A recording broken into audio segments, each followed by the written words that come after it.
Hey friends, welcome back to Conversations with Katie and Danetha, where we share our conversations on how to reach your fullest potential as a woman within the accounting profession.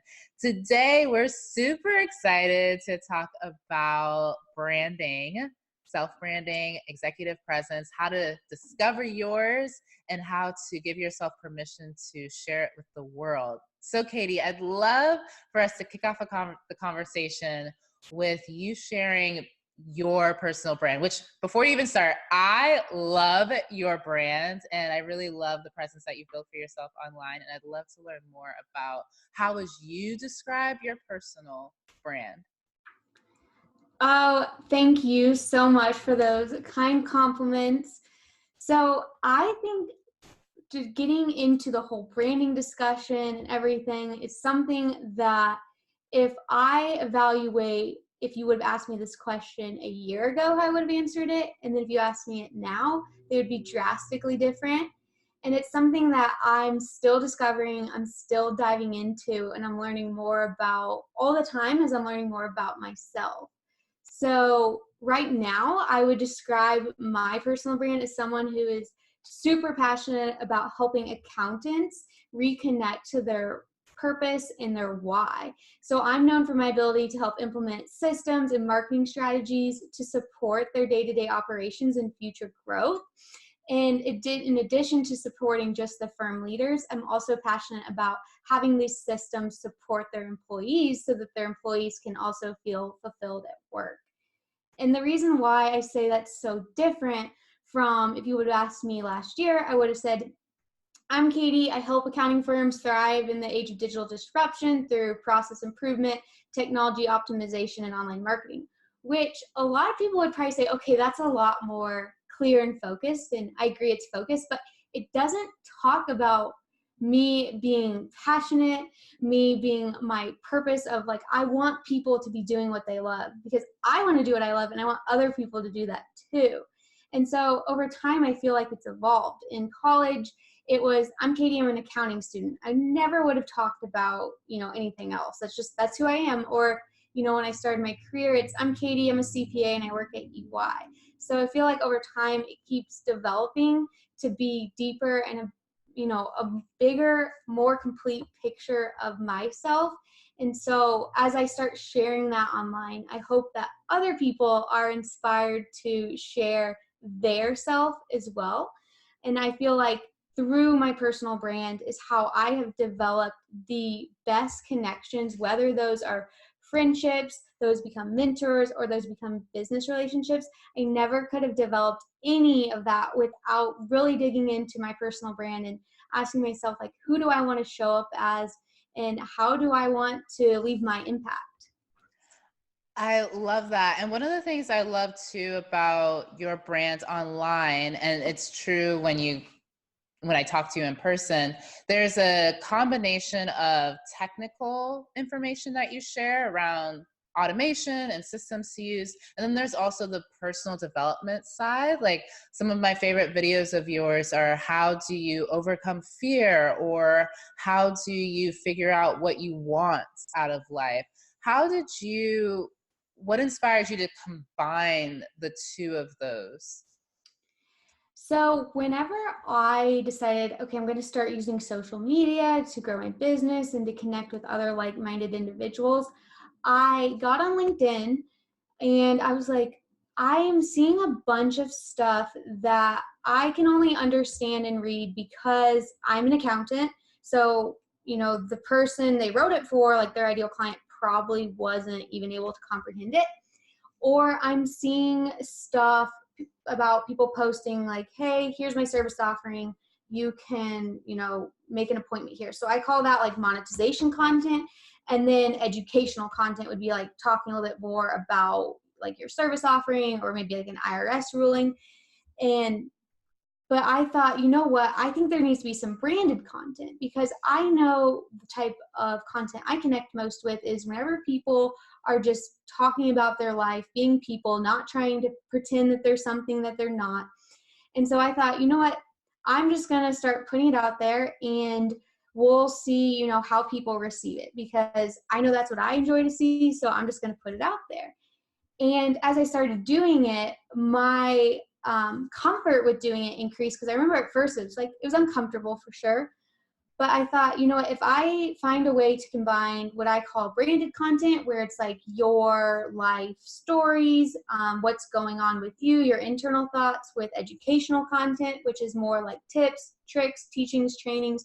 And then if you throw in some monetization type content like pitching, launching, letting people know how they can work with you, that was how I viewed content and what I wanted people to think of me whenever they read my content, because essentially that's your brand. That's your business billboard. I love that. Well, and when I first saw you post one of those videos on LinkedIn, I was like, oh my gosh, this is so unique, because that's not a space that people on LinkedIn will share that type of information around personal development. I mean, you see it on YouTube or even Instagram, but LinkedIn is usually very by the book, IRS rulings, Yeah. or very specific technical information, or even some information around marketing, which can be a little bit lighter, quote unquote. But yeah, when you started sharing personal development information on LinkedIn, I was like, oh my gosh, that's amazing and so needed. Well, thank you. Yeah, it was something I wasn't seeing. Now I've seen some more of it as I've started to like connect with other like-minded individuals. Like, okay, other people are doing this too. But what I found interesting was, as I started sharing some of this information that wasn't so by the book, I was reached out to by multiple people who are definitely considered thought leaders in the industry, asking me why I was doing it. Some of them told me to stop doing it. Another person called me. This was a phone call, and they told me that I needed to make sure I had a pitch at the end of my messages, tie it back to my service offering. And I was just like, I remember I was like, you know, I see your point, and I see, because I understand that if I want to grow my business, people need to know how to work with you. I was like, but that's just not my style, and that's not the intent of my content. And after each time this happened, I got more okay with it happening. And I'm so glad that I said, you know what, this is me, and I'm not changing my content, because that's what I become branded as. And I think someone's personal brand, whether they are a stay-at-home mom, they are working in corporate, they own their own business, like that is the number one thing that you have control of and that you should protect. Mm.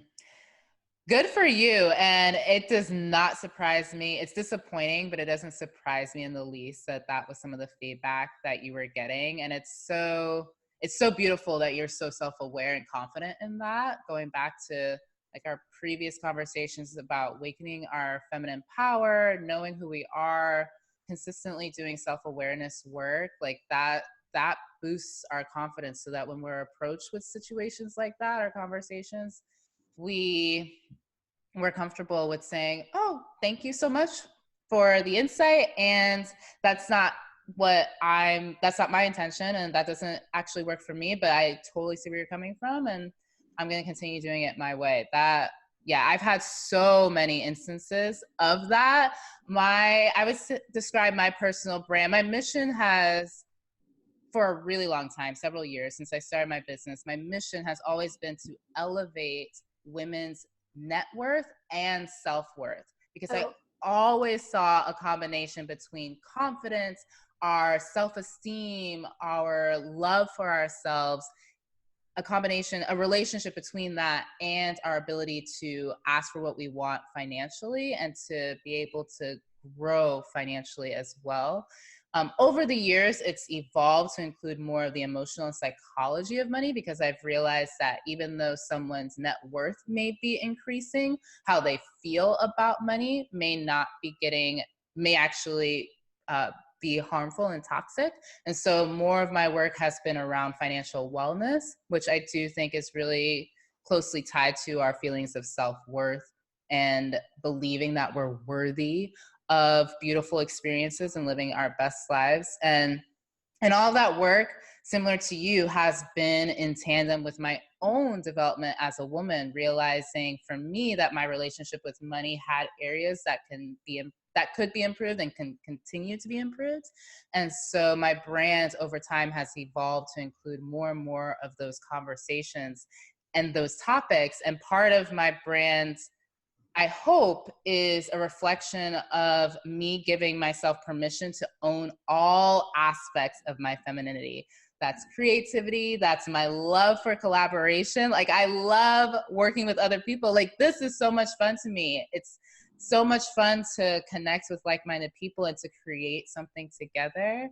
And also an element of magic. I do believe in magic and mystique, and incorporating that into my brand. And then also my version of sensuality. So for me, I've always loved, I mean, my grandmother used to joke that she didn't know what I was going to do as a career, but she knew that it would be me in a two-piece just dancing around. Like, she called that out from like a really young age, that I was just someone that loved to be on stage or performing and in like a little cute little teeny outfit. And that is something that I do love. I love wearing bikinis. I love that feminine aspect of celebrating our bodies and the beauty that they hold. And sometimes it's not even that deep. Sometimes it's just I like wearing bikinis. So that has also been an element of my brand. And I've gotten a lot of pushback about that from folks within the profession, especially.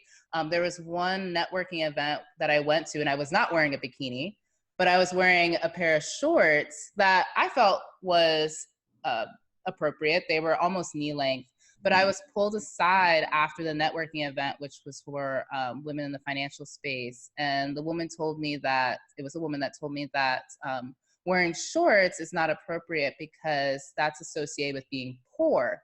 That if I want to be seen as wealthy, I needed to cover my legs and wear pants. Oh, wow. Yeah. Which, fair enough. Like, similar to you, I was like, okay, like, I can totally see where you're coming from. And I love wearing shorts. And so I took her advice with a grain of salt, didn't really listen to it, but I realized from that point forward that a lot of the decisions that I would make would be might be received with some pushback. And I had to learn, I continue to have to deepen my self-confidence, self-awareness, and be comfortable with that type of feedback. Wow. Yeah, it seems like, at least from what you've said and kind of, what I shared here, is as you're stepping into more your self brand and you start, making what makes you known, it's not like you're just following the vanilla outline of what you should be. You definitely start to get some pushback. So has your vision of, your ideal life and who you're representing and who you want to be, has it shifted over time? It has and it hasn't at the same time. A lot of the things that I did in the beginning, I'm going back to. So when I first started blogging, and I blog at Money and Mimosas, yay, I included a lot of lifestyle articles, things about my fitness routines, my makeup, my beauty routines, and then as my business grew, at that time I was offering bookkeeping and accounting services. I shied away from those topics and focused more along financial topics and solely talking about personal finance and accounting tips. And now I'm realizing I'm going back to my original content, infusing, of course, keeping the financial pieces and the financial wellness topics, but also going back to my love for fitness and beauty and incorporating that, because I'm realizing that all of that is me. And now I'm finding a way to integrate all parts of that. So to answer your question, yes, it's evolved over time. And at the same time, it's stayed the same. Wow, that's really interesting that you went back to, like, it was like you had your roots and you kind of explored other areas and you're like, nope, this is what I enjoy. I know whenever I first started my business, I was like, okay, the most important thing for me is freedom, and freedom means I can go ride my horse whatever time of day I want. And, it also means having money to basically replace my old income. And if I did that, I was like, okay, my vision's fulfilled. And then as I got into it and recognized that there's so much beyond that, and it's, offering services that, like, right now I can say, so when I started out, I did some accounting work and the automation because I couldn't find anyone doing the automation, and I did not know how profitable it would be. And that quickly took off, the automation. So I did not offer accounting services for long. And then within the automation, I started getting a lot more into marketing and helping people actually develop their brands and write content. And so I feel like my vision over time has been kind of like yours, where it's focusing on what you really enjoy doing and what really interests you, and it's not just about what could make the most money at this time. So I've had to really work, at least for me right now, on my vision and say, okay, how do I want to like manage pivots, and what does that mean financially, and welcome those interests and keep exploring them, which might be new or putting more focus on different areas. So for me, my vision has definitely become more abundant and more about developing myself and sharing my gifts, whether or not, again, like society says like that's what you should do. So it's been a work in progress. Same. I so relate with that on so many different levels. What would you say? So, for some folks that are maybe listening to us that don't own their own business, they may feel like branding isn't something for them because they may associate it with solely being an entrepreneur. When we were talking earlier, we talked about branding and executive presence, how even if you don't own your own business, you still have a brand or an executive presence that you can cultivate and nurture within your career. What would be your advice to someone that is either at a big four or working for a CPA firm, and they're thinking, hey, I might want to nurture my executive presence, but I don't know how to go about doing that?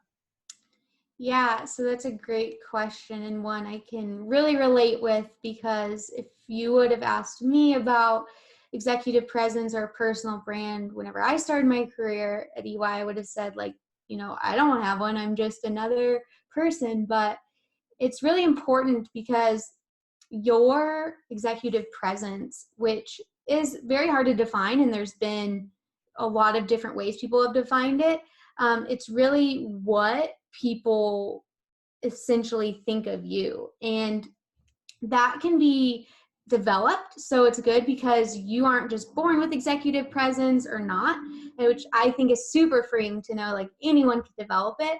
And what Susan Bates has found through extensive studies is it's really made up of three different things. And the first one's style. So this is what people immediately see and experience when they encounter you. And it doesn't just have to be your fashion style, but it can also be like your mannerisms and your interpersonal behavior. So you can start thinking about, how you want to dress, how you want to represent, what you're feeling on the inside. If you want to glam up and be really girly, that's great. If you're like, that's just not me, I don't care about that, like that's great too. It's, represent what you're feeling on the inside. And then also like your mannerisms. So if you're somebody who wants to be super, engaged and interacting with people, which I think most people are, like put away your phone, make sure that like your presence is what you want it to be. And then substance is the second category she gives. And so this is going to be like your social presence and your demeanor.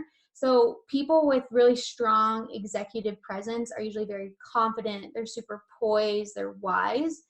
And so you can think about how you want to respond to comments, how you want to maybe come to a meeting like very prepared and have done your research. Those are some ways that you can improve that substance. And then finally, she says that character is the third area that makes up executive presence. And this is going to be like that inner core. And so your traits, your beliefs, your values. And these are ones that can be harder to project, I think, in a workplace area, with some topics maybe being a little bit taboo or not appropriate to discuss. So in my opinion, and I'm not a psychologist or an expert in this area, that's going to be ways that you demonstrate like how you care about other people, going out of your way even just to send them like a birthday card if that's you. I think in writing a lot of times you can express your character, but really getting clear on like who you want to be as a person and then finding ways to show that. So if you're someone that's like super passionate about a certain charity, like get involved in that and like you can talk about that. But this is something that I think whenever you have a strong, to me, self brand or executive presence, like finding ways for people to know that inner character that you is crucial.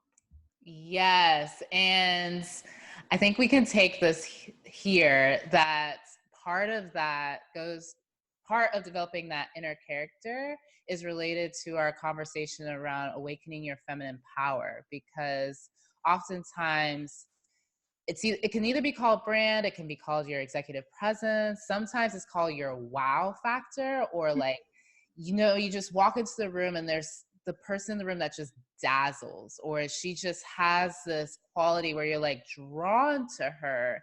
And that isn't necessarily something tangible through her actions, but it's something that's emanating from within. And a lot of that I've found as women, we become magnetic when we do that inner work, which looks different for all of us, but a lot of it goes back to what we were talking about earlier about really understanding who you are, knowing what your values are, knowing what your vision is, and giving yourself permission to truly explore all areas of your femininity and allowing that to shine through. Yeah, absolutely. So I would say, if to our listeners, if you haven't listened to Awakening Your Feminine Power, you should absolutely go back and listen to that. Some other tips that I gathered on developing your executive presence through preparing for this interview is to ask people for feedback. So as you start to understand how others experience you, then you can start to adjust that if you're not coming across the way that you want to be, which I think is something that many of us are scared to ask for feedback on and receive honest feedback on. But it's really important that as we, strive to become who we want to be and become more self-aware, that we can do all the reflection, but we aren't sitting across the room from us. So we could be doing things that cause our executive presence or our brand or way people are experiencing us to not be in alignment with how we actually want people to experience us. That is such a good point. It actually makes me think of, I was chatting with a woman named Aubrey Berghauer, who is an ED, executive director over a symphony here in California, in the Bay Area. California is where the symphony is based. And one of the things that she wanted to shift for her symphony's brand was the feeling that she kept thinking that people thought that the symphony was pretentious, or that it was something that was only meant for the elite. And she wanted to shift that thought around the brand of the symphony. And so she did focus groups. She hosted several focus groups of folks that go out to events but had never been to a symphony. And her intuition was right, that a lot of them felt that the symphony wasn't welcoming to folks like them. They felt that it was elitist, that it was only for this was all millennials within these focus groups. They thought it was only for older people. And so to get that feedback was really challenging, because you got to let take your ego out of it, according to her. It was hard sometimes to hear the feedback, but it was so important for her to get that information so that she knew, okay, so this is actually what people are thinking about this beautiful experience. And we think we're we're emanating this beautiful experience, but we're actually putting people off because we're doing XYZ. And getting that information helped her and her team see that, so that they could start adjusting some of their marketing approaches to reach more people. That's amazing. And it reminds me of a story about the AICPA. So I'm currently in a group within the AICPA to help their tax section essentially increase membership and identify what they're doing well and not doing well. And one of the discussions was, how can we, promote the AICPA membership and especially becoming a tax member, because we're not seeing the membership increases that we would like. And so they're asking, all of us for feedback, what we've experienced, what we've heard from others, and having to get like totally drop their ego, like what you were talking about, and figure out, okay, what are we portraying this to be? What do we want it to be? And how do we, get people to join for the right reasons? Because right now it seems that there's a little bit of a mismatch between what the community thinks that they offer and what they truly offer, which is a ton of valuable resources. So it's really interesting, and you see it with whether it's just one person, an organization, or a huge organization. We all have to get that feedback that sometimes isn't so easy to hear, but so important. So what has the AICPA in that area decided that they'll shift or adjust in order to change the perception? So they're still working on it, but it's going to be potentially like a change in how the fee is structured. So it's nothing set in stone, but it's like, okay, are we charging too much? Are some of the firms joining, just one member joins right now, the tax section? And while everyone who uses the resources is supposed to be a member, are they not understanding that? Are we missing out on members because they don't think that we have any valuable resources? Are we not appealing to some of the younger generation? They're just trying to figure out, who they're hitting and why maybe some other people aren't joining. And it's been really interesting in the discussions and basically people's perception on the value of being a member of the AICPA. Interesting. Well, that's great that those discussions are happening. It can be a lot of moving pieces that needs to be looked at in order to make those adjustments. But that's great that that's starting to happen. Yeah. Some other things I found with building your executive presence is to build your communication skills, but also build your listening skills. Yes. Which is, I think, something that I've had to, improve upon, is to just sit back and really listen to people so that they feel that you're engaged with them. So there's like two sides of a conversation. I'm surprised you had to work on the listening side. Like, I feel like you're really good at that. Well, thank you. I mean, I think that is something, especially whenever you get a lot of people in the room. I'm good at taking a step back with like huge groups of people. But if it's one-on-one, I can get pretty excited and, you want to talk about everything and all your ideas. That I think that you probably tend to be one or the other. So either build your communication skills or build your listening skills. Yes, you're right. Both of those two sides to a conversation, and they're both really important. The other tip that I think would be helpful is connect with your network, build your network, and start building a community, which if you haven't seen our last video about building and nurturing your community, we'll link that below. That is incredibly important when building your brand. I mean, for me, I've noticed that I can say a lot about myself if I want to. I can certainly post a lot on social media. I can write articles that exemplify what I feel to be my brand. But like with any individual company or large business, it's really what other people are saying about you that is a part of your brand building. And so you want to build your network and folks that can be advocates for you and be a third party validator for you as well. Yes, and I have seen that time and time again. Getting a referral from someone through, word of mouth, that is a whole lot better, conversation to start, much easier than, someone that has no connection to you or your brand. So I think that this was an amazing conversation. One other point that I wanted to make sure we let our audience know about is, if you feel really confused right now on what exactly your strengths and weaknesses are, and you aren't necessarily comfortable reaching out to someone directly, there's actually a tool available to go help measure what your strengths and weaknesses are. And it's called the Bates EXPI assessment. And so basically it measures 15 facets of your executive presence to help you identify strengths that you should leverage and gaps that can be improved. So I would highly recommend taking that if you're curious or want a place to start. Yes, I love that. Tools and assessments are really helpful. And also to go along with that, there if you do feel uncomfortable reaching out to people, going back to the point about listening, start observing how other people build their network. Just ask questions.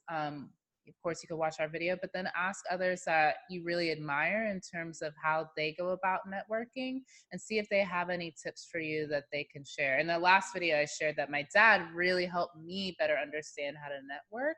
So maybe it's someone that's close to you, like a parent, or it could be a colleague or a peer as well that can really help you navigate this.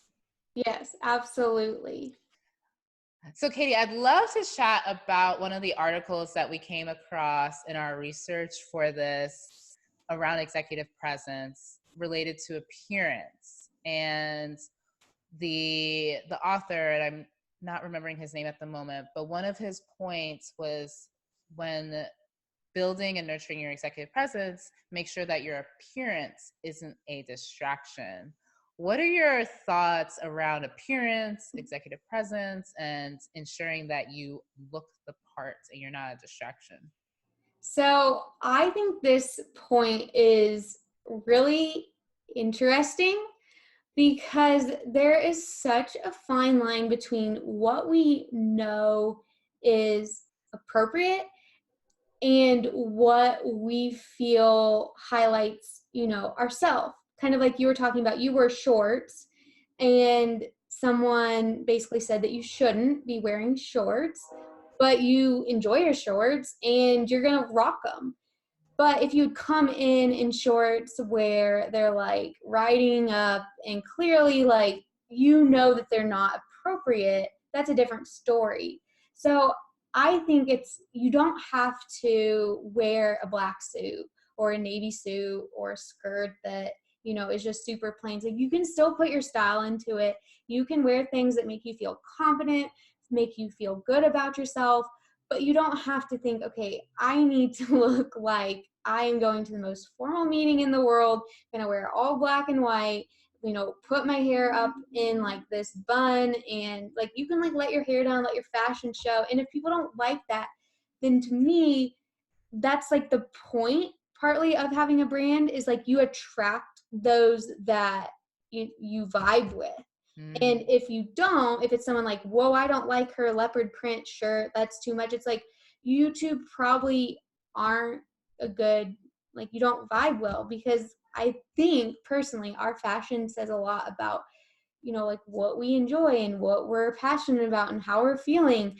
And so that's like part of you. You should let that part shine through. I love that. I love that it's a filter, because I'm sure most people that are listening to this, like, what is an appropriate thing to wear. You're not going to show up to a meeting with things hanging out and Yeah. being a distraction in that way. However, at the same time, for some people, wearing the color yellow could be a distraction to them. And that doesn't mean that it's inappropriate. It's just not something that they like. But if you really love the color yellow, for instance, there's no reason why you shouldn't be allowed to wear it. And I love, though, that is, if there is a disconnect or it really rubs another person the wrong way, that is such an easy way to realize, oh, we are not meant to do business together. Like, what an awesome way to find that out before you really get deep into a conversation or deep into a process of building an opportunity together. You realize right then and there, like, oh, okay, this isn't going to work for us. Yeah, you're already offended by my shirt color. Thanks for the heads up. Yeah, so I totally agree with you on that point. I mean, it's definitely a fine line, and I feel like for most of us in the accounting profession, we know where that line is and we don't cross it. But now it's a matter of giving ourselves permission to truly shine in the way that we feel exemplifies our best selves, and being okay with that not feeling that not vibing with someone else. Yes, exactly. This was such a fun conversation, Katie. I feel like we could talk for hours about branding and executive presence. Oh, yes. I just messed that up. Okay, sorry. It's okay. So you need to just listen. No, no. No, that was fine. I'm probably gonna include this part in there, actually. But really, it was a good conversation. I loved it. It's like one of my favorite topics. Yes, yes. And I feel like there's so much more that we could even chat about in this area. Hopefully, this has been helpful to all of you listening. If you have any questions that you want to ask us, please leave it below. We do want to leave you with a question, and that is, how would you describe your current personal brand, or where you want it to be? We'd love to hear your answers to that. Just leave a comment below. And thanks again for tuning in to Candid Conversations with Katie and Danetha, and we'll chat with you soon. Thanks, everyone.